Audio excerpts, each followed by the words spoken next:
सामने ये जो ट्रक खड़ा है ना भाई, इस ट्रक में यूरिया डलता है, यूरिया। भाई आपको यकीन नहीं होगा, आप सोच रहे होंगे ड्राइवर भाई इतनी लंबी लंबी क्यों फेंक रहा है, पर ये सच है।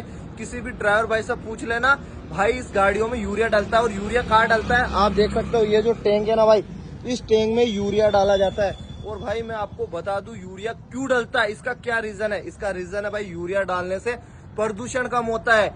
इसीलिए BS6 जो गाड़ियां आ रही है उसमें यूरिया का सिस्टम दे दिया ताकि प्रदूषण कम हो। बस यही कारण है कि इन गाड़ियों में यूरिया डलता है। ये जानकारी आपको पता थी या नहीं, कमेंट में जरूर बताना, वीडियो शेयर कर देना।